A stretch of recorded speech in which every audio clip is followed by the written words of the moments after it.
Hey, what's up, rock stars? It's Rox coming to you today with a review for Love and Marriage Huntsville Season 4, Episode 5. But before we get to it, you guys, it is Resurrection Day. He is arisen.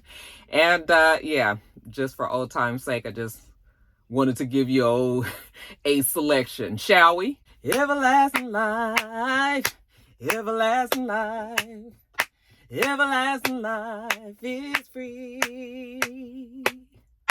I'm so glad Jesus gave it to me. Everlasting life is free. Soon as my feet strike Zion, lay down my heavy burdens, put on my robe in glory, shout, sing, and tell the story. Over the hills and mountains, up to the crystal fountain, all of God's sons and daughters, drinking up the healing waters. Soon as the saints of God get together, we gonna have a good time. Everlasting life, everlasting life, everlasting life is free. Amen, amen. And you know why it's free? Because the Lord is risen today, okay? I know some of you guys might not believe in, may not be Christians, and I appreciate all of you all. But just today, we just gonna have to give it up to God. How's that? Okay, but the review, you guys.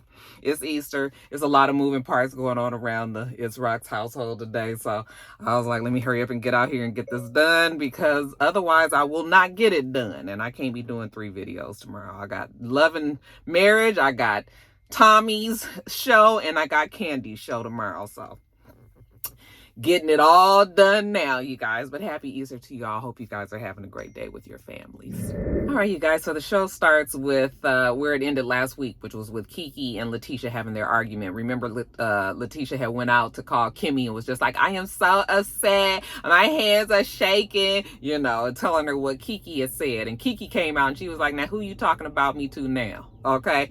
And Leticia's whole thing was like the same as what she said inside. We going back and forth over some shit that happened a long time ago. And Kiki is just trying to get Leticia to understand that even if it did happen a long time ago, why can't you understand that I'm still upset about it? But see, Leticia says that they already talked about it. They had drinks about it. They talked and, they cried and whatever. And Leticia apologized. And so she feels like they should have moved on for there. So this is a whole new situation that we talking about now. And Leticia was like, we can't keep going back to the old shit. Okay, we got to talk about what we talked about today. Kiki's just fed up with Leticia. She mad that she walked out, told her that that's what she always does. She always leaves. She never faces anything. That's why nothing can ever get resolved. But Kiki does admit that they're holding on to some old grudges, some old things they haven't get past. And Leticia was like, no, I done got past it. I already apologized and I moved on. You the one that's holding on to that stuff. That's some shit that you got to deal with, not me. So we finished that conversation with Leticia and Kiki agreeing that they don't need to be talking about each other to other people. Okay, that's just as simple as that. We see Martel go and visit Marcel. Marcel he's in his work mode right now, and when Martel comes in, Marcel asks him, how was the book signing? Did you get a good turnout? And Martel was like, oh yeah, the turnout was good. The kids didn't come. Mel didn't bring the kids. She didn't bring the kids, and we know that the kids are part author in this book. Marcel was like, damn, the whole time that Marcel and Martel was talking, Marcel's whole attitude was just like, dang, tough break. I sure hate that this is happening to you, He was so sad for Martel. But Martel tells him that, it wasn't his week. Okay. And I guess I can appreciate that. Okay. Yeah. Next time you're going to have to do better planning. You and Mill number 1. So Marcel was like, yeah, this is kind of what happens when, people break up, both Mill and Martel, as far as Marcel is concerned, is using the kids as pawns. But anyway, how is the wine business? Martel was like, well, actually, I'm having the final wine tasting coming up real soon. And I wanted to invite you to come. Marcel was like, okay, sure, I'll be there. Where's it going to be? Oh, it's going to be another guy's trip to Atlanta. Okay, and Marcel just kind of looks. He's like, it's going to be a good time, though. Positivity. We ain't got to worry about my side hole no more, because she ain't a side now. She a main. And, You know, she ain't got to be acting like she got to sneak on the trips anymore. But Marcel was just like, I mean, yeah, you know what? He can go on this trip because him and Leticia trust each other. And they don't have any reason to, you know, Leticia don't have any reason to think that he gonna get down there and hook up with the linebackers again. So, yeah, he's coming because there's trust there. And he said there's not too many people's opinions that he cares about.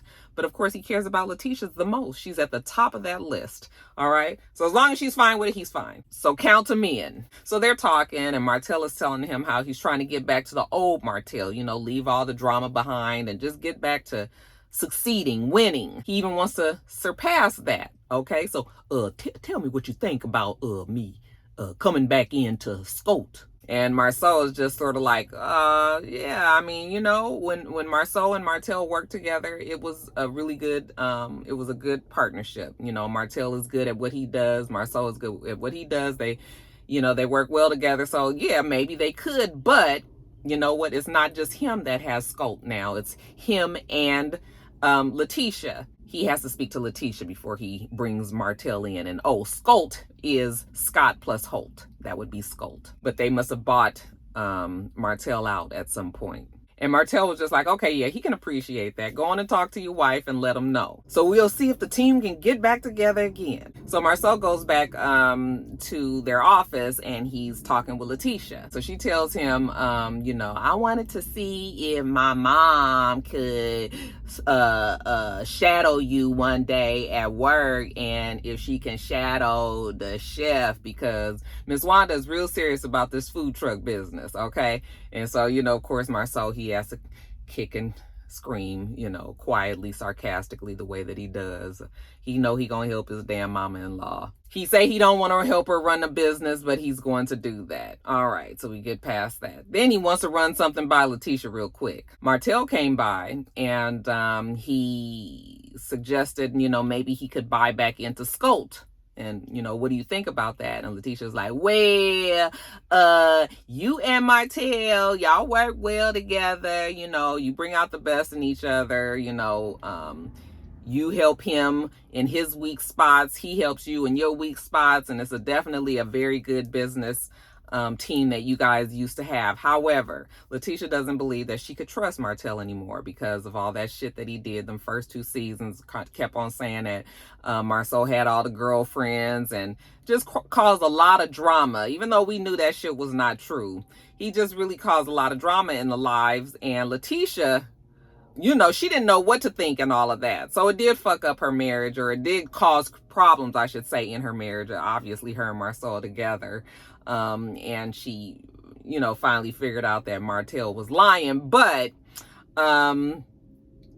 you know, she was just like, yeah, I'm not really sure if I can trust him. And I don't blame her. I ain't no way, after all that shit that they put them through, both Melody and Martel, because Mel was on that train too for a while.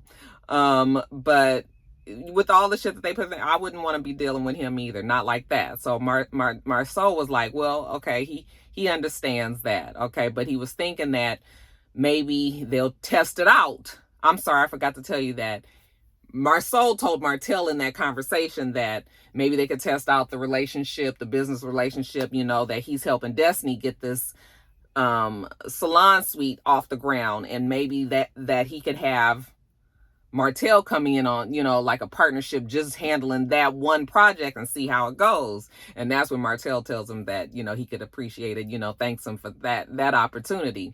So he tells Leticia that, you know, she's gonna have this suite. He's gonna have Martel come in and help out with that. And, you know, we'll go from there. And Leticia was like, I mean, that's fine. But him buying back into Scout, like, I'm not on that page. I'm not on that team. I'm not with that life. Like, no, she does not want that to happen. So she's made it pretty clear. Has anybody noticed now how Marcel has very quietly tweaked the way that he responds and talks to his wife? Have you guys realized that now all of a sudden everything is all about his wife and what she thinks? When these last few seasons, or the last 3 seasons, all of the seasons that we've known him up until now, he's all been about, this is my business, I'm the one that runs it, you know, I make the decisions and you stay home with the kids. Yeah, he's changed his approach on things. I guess he finally realized that you know, the people wasn't feeling the way he was being. Or maybe it was the trip to Africa. Maybe it was the trip to Africa. Now, jumping over to Maurice and Kimmy, they're at the house. You know, Maurice is doing handiwork around the house or whatever. You know, Kimmy says that it turns her on to see her man working with his hands. Okay, I think everything turns Kimmy on.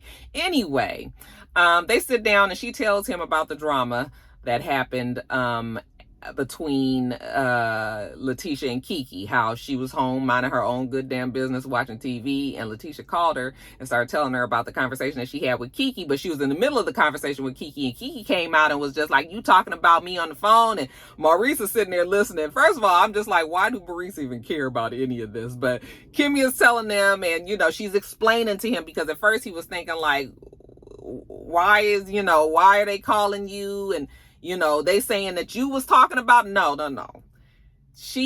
Kiki was mad that Leticia was talking to me on the phone and was just like, you don't want me to talk about you to Melody. However, you could talk about me to Kimmy.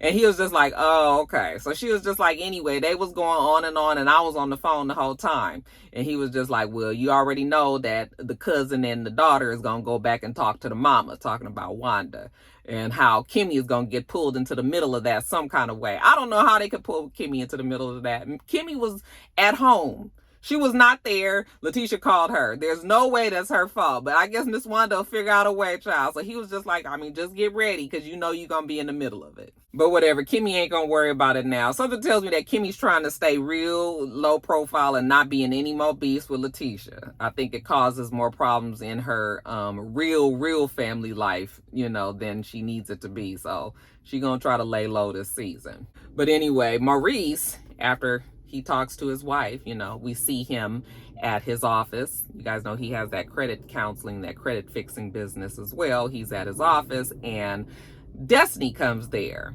okay? And Destiny said, you know, she already told us that after her divorce, her financial status kind of messed up, and it was way different than what she was used to, and she ain't had no money, and I'm assuming she fucked her credit up, okay? So she sits down with Maurice, and she's telling them how she needs to, you know, get her credit back on track, because, you know, she wants some things, she wants to be able to do some things. She fucked up her credit because after her divorce, she was using her credit cards and she was trying to maintain a certain lifestyle for her child. You know, she didn't want to shake up his world too much. I was like, girl, your child was a couple of months. He was not going to know what you was doing. I mean, I understand. I'm not saying that she shouldn't have done what she did. You do what you have to do when you want to provide for your family and everything, but don't try to use your child as an excuse. He don't know if the fuck he living in a big ass mansion or a little apartment. As long as you there as the mama to take care of him, you know. So I was just like, okay, Destiny. I mean, you know, she was real dramatic with it, but I'm sure it was tough for her. Okay. So she said that, yeah, her credit got messed up and now she's trying to do better because she has some things that she wants to do in the future. So Maurice was like, well, you need to, you know, you need to start some businesses. You need to do some things that is going to make you money even if you're not there. And she was just like, well, that's why I have these salon suites. I'm working with your brother and he's going to help me get these salon suites up, you know, and that way they can have the hairstylist in there and they're, you know, doing the client's hair, and she's just gonna make the money off of that. Okay, so she got a plan. She just needs everything to work. On top of that, she's gonna have a content room where people can make videos and everything. Yeah, she's just got all of this together. She's got her money now together, and she's, you know, this really has to work for her. So he was just like, oh, you using your own personal money for this? Well, she ain't got no fucking lender. Do you want to invest, Maurice? Even though it is a no-no to use your own personal money when you're trying to get a business off the ground, but he gonna help her. He gonna help her out. Don't fret. But did anybody else feel like they was really trying to have a moment in this conversation? You know, the music was all soft, and you know, he was talking to her all gently, and you know, she was looking like, yeah, I know, you know. He was like, you really been through a whole lot, you know. And she was like, yeah, I don't look like what I've been through. I was just like, no, he was like, I heard that, you know, you were having a certain problem. You were going through some certain things with a certain friend. And she was just like, you know, she immediately knows he's talking about Mel. Destiny was like, well, I don't really know what's going on, you know, because she hasn't talked to Mel in a long time. All she knows is that she was mad that she was talking to Leticia, and she said that Leticia was her enemy and all. And, you know, Maurice was like, well, did Leticia know that she was her enemy? And, you know, she was like, no, nobody knew that they was enemies at that point. And, you know, Maurice well, you guys need to work through this whole thing. Okay, the question is, are you willing to be Leticia's friend regardless of what Mel thinks? And Destiny was like, yeah, me and Tisha, we cool. She's a friend of mine. I can consider her a friend. Because Destiny's whole thing was like, if Mel would have said from the very beginning that Leticia was an enemy, then maybe she wouldn't have, been so open to getting close with Leticia from the beginning. But Mel never said that. But I was just like, well, if you was watching the show, fuck, we done already kicked down the fourth wall, so we ain't even, if you was watching the show, then you would have known that Mel and Leticia ain't never really been cool from the beginning. So now Destiny was like, I can't even call and talk to her, about anything because she's so mad at her for everything, and she don't even know why she mad. Even when she was going through some things, she couldn't call Mel, and Maurice was like, well, you have a friend, who did you call? And I was like, Ghostbusters! I put that in my notes because I wanted to make sure I remembered to say it. No, she said that she called Leticia, and he was like, see, yeah, Leticia, she's the one. Okay. It was the whole conversation. I was just sitting there like, oh my God. Can we get through this sappy, whatever this is that Maurice is trying to do? Now poor child she's hurt that her and Mel can't get it together, and Maurice says that you guys need to sit and talk. But he's going to pray for her strength. And she was like, please do. And I was just like, this is so dramatic. Why is Maurice doing this?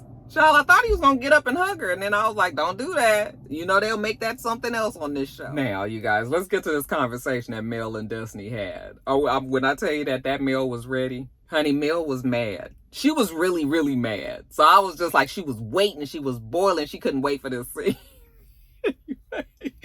Charlotte Destiny was just like, she wanted to sit down with Mel because she was real confused about what was going on between the two of them. They meet for coffee. Mel was just like, hey girl, you look cute. The same thing that we always say when we see each other. Destiny was just like, hey, how you doing? So we sit down and Mel was just like, well, Destiny, was there anything that you wanted to talk about? Destiny was like, yeah, I don't really know what's going on. She was just like, oh, so you don't know what's going on or nothing? Mm-hmm. Okay, well, we can get into it or whatever. So Destiny is just sitting there saying like, she don't really know what's happening with Mel, but, she just thinks it's to the point where people are starting to ask her about what's going on with them. And, she don't even know what the problem is. And Mel was just like, well, I find that strange because I don't even really talk about you when I'm with other people.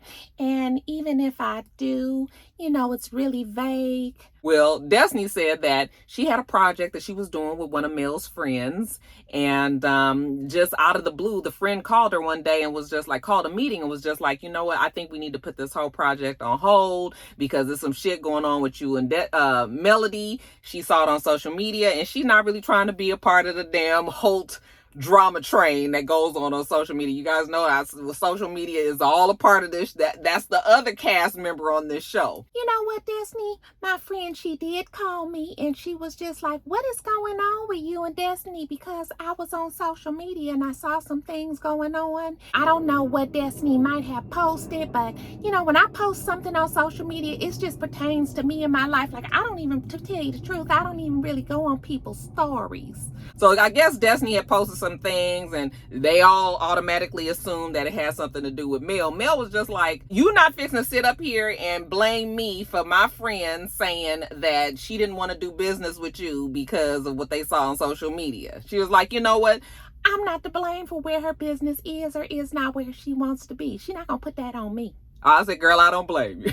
I don't blame you. I said, Destiny, you're not ready for this conversation. You're not ready. You letting Mel just take over. So then Destiny was just like, okay, see, that's the whole thing. Mel is very manipulative. She uses the right words. So she probably was like, oh, no, I would never tell you not to do business with her. I would never say that. Okay. But knowing good and damn well, if you're going to be loyal to Mel as a friend, then you're going to cut the business ties. So Destiny says that she's a master manipulator. So then what else is Mel mad about? Well, Mel was just like, well, when we was on the reunion and he asked you, where did your friendship stand with Melody? And you said, you don't know. You haven't talked to me since we rapped.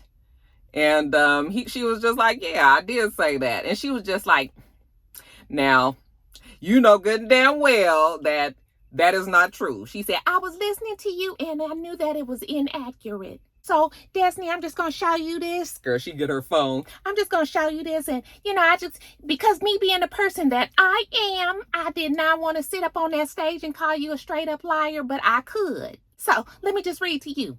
Okay, so Destiny is sitting over there across from her. Okay, September 6th. Hey, girl, what you doing? How you doing? Okay, September 7th. Okay. September 8th. Okay. Hey, girl, what you doing today? And you responded, nothing, just chillaxing. And Destiny was like, I don't say chillaxing. Yes, you did. You said, girl, look at your thread. It's right there. You said chillaxing. She was just like, I don't even say that word. She was just like, you said, girl. Okay. Next, September 10th. Hey, girl, how you doing today? I hope you somewhere safe. Oh, so I guess you're saying that you didn't send me this picture either. And Destiny was like, yeah, I did send you that picture. Okay, girl. Well, I ain't gonna fake no thread. Okay, like, girl, what is all this you trying to blame? So then I started to kind of get on Mel's side, because I was like, Destiny, if you're gonna call yourself confronting her about this, you need to get your ducks in a fucking row. Destiny was calling herself just listening to Mel, but kind of making this face. And every now and then she would look over to the side. I'm assuming she's looking over at the camera crew or whatever, like, here we go with this shit. And so while Melody is trying to read the thing, she looks up at her. She said, don't be rude. And Destiny said, excuse me, what did you say?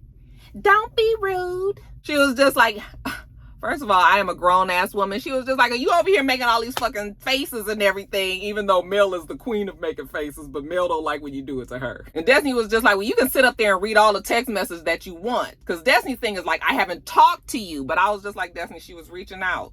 Okay, if she kept continuously reaching out day after day after day, that's really somebody that's still trying to engage with you. Now, if you just gonna answer with these one word answers and shit, like how many times you expect this girl to keep trying to reach out to you? And then how hard was it for you to pick up the phone after she done reached out to you 5 fucking days in a row? So I can't, Destiny, I can't be on your side on this one. Okay, be a grown-up about it. So Destiny's like, you can read all of the text messages you want. It don't matter. And she was just like, okay, you're right. We don't have to read these because it don't matter.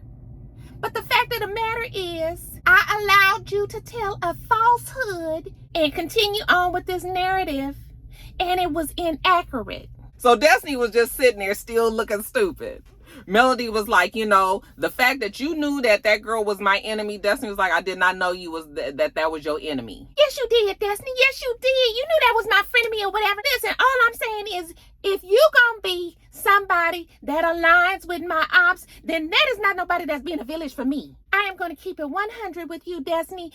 I'll be on the phone with you. You'll click over. You say, oh, girl, there's your ex. And now Destiny was like, oh, wait a minute. Now, fuck this. Now, you is not about to put that on me. You not about to say that I'm trying to do something with Martel. I don't know what you do. He said that you talk to him every day. And she was just like, I do not talk to him every day. I don't know what I'm saying that's what he said. But anybody that calls himself a friend of mine that can sit and be with somebody that tried to basically kill me on social media every day. I guess she wants her to drop Martel as a friend. And Destiny was like, wait a minute. Okay, listen, Mel and me have a girl code. So yes, Mel always came first. However, Martel and I knew each other first. I met Melody through Martel. So I can't just drop him as a friend because now you guys are not together. We should be adult enough to be able to maintain these relationships. And just because you guys not together don't mean that I can't still be his friend. That Mel was just like, you already told me that he pulls up to the house. And it was just like, I had a feeling that Mel was going to try that. I really don't think that Destiny will let that one go. Okay, she knows good damn well that Destiny is not trying to fuck with Martel. So basically Mel was just like, it don't even matter that shit that's going on with Martel. Now you sitting up here being friends with Leticia. Destiny was like, I didn't know. Yeah, I shouldn't even have to say it. You do that. It's common sense. So then they get on the conversation about Leticia again. And then for you to be in that room talking about me, to Leticia, you said to me that you were sorry for saying those things about me, but you were in your feelings. And you know what, Destiny, them are your words. And Destiny was like, I did not say that. I said, when I got on the plane, I called and said, I felt bad that you thought that I was talking about you. You know what? You sit up there, you in the room with my enemy, and you talking about me. So Destiny was like, if that was your enemy, you should have said. She was like, I shouldn't even have to say nothing. That should be common sense. Destiny was like, and yeah, if you're supposed to be a friend of mine, then you should not be listening through the fucking door. Okay, I was not listening to the door. I was in the room right next to you, but I sure did come over there and knock on the door when I heard it. Okay. Oh, you did? Yes, I did. I knocked on the door. Oh, okay. So you didn't hear when my aunt was in the room and she was talking about you and saying how I shouldn't trust you because you a certain way and I was defending you. You didn't hear that? No, I didn't hear that, but I heard what you said to Leticia. So then Destiny was just like, okay, well, whatever. Okay, well, you know what? We already had to have this conversation because, you know, at the end of the day, these two I don't think are going to be friends no more. You know, Destiny was just like, okay, well, you know what? Friends have, you know, there's a season for the friendships. And Mel was just like, you know what? You're right. And this season is over. I'm going to get on up out of here. Okay. All right, Melody. God bless you. He's always blessing. Okay, I'm going to pray for you. You don't have to pray for me because I don't know what some people be praying for. Whatever you pray for, girl, you know what? You, hopefully it comes back on you threefold. Okay, she go out there. You know, I ain't got time to be talking to somebody about what they said and who they did and what they did and all of this. You know what? I'm out here. I'm trying to make money. I'm not trying to make fake friends. Okay, you know when somebody be talking to themselves even though the camera people is right in front of them. But you know when the motherfuckers talking like that, they is real mad. Destiny is in that damn coffee place still just kind of laughing to herself like that meal is a trip. Mel get in her car and zoom on off. And I was just like, well, that didn't go all that way. That Mel was upset. I shouldn't even have to say that. It should be common sense. Honey, that voice was so high. I said, yeah. Mel did make some good points in that conversation, though. I feel like Destiny probably did cut herself off because Mel was just like, you was going through the shit that you was going through with your husband. You got your divorce. You didn't tell nobody. You know, you was able to take the time that you need and be away from everybody to handle what you have to handle. But then when it comes to when it's time for me to do it, now all of a sudden everybody is saying that I'm not a good friend. I'm abandoning people, you know, and you of all people, you should know how loyal that I am. You sat up there and let them say on that stage that when Mel needs you, then she expects you to be there. But when you're going through something, then she's gone. And you of all people should have said, no, honey, Mel has been a damn good friend to me because you know what kind of friend I am. You know. So yeah, Destiny, you really, that was your opportunity. She was just like, but that was between you and her. Okay, why should I be in that? And Mel was just like, what do you mean? So that was between me and her, but then you go back in the room and now you talking shit with her about me. So yeah, Mel did make some good points in there. And Destiny really couldn't say nothing because Destiny was wrong. You sat up there and sniggled and giggled about Melody in that damn room and Melody overheard it. Okay, and now Melody is going to make a big deal out of it. So, I mean, I can't... Anyway, y'all, let me get off of here. It's hot in this car. Go in the house and do Tommy because Mr. out here barbecuing and he can't listen to his music. You guys know when he cook, he want to listen to his music. I turn the music down because it's going to pick up on my fucking video and I'm going to get a copyright. So I was just like, keep the music off. But he ain't going to stand for 45 more minutes of me on this video trying to do Tommy's review. So I got to go in the house now. So anyway, happy Easter to you all. Hope you guys have a wonderful day with your family and friends or whatever you're doing. Keep it safe. And I will see you on the next one. Make sure you rate, comment, and subscribe to the channel. I'm itsrox. The channel is itsrox. Everything else I do will be in the bottom bar. All right. So I hope that you have a wonderful rest of your day, and I plan on doing the same. Till next time, rock stars. Bye.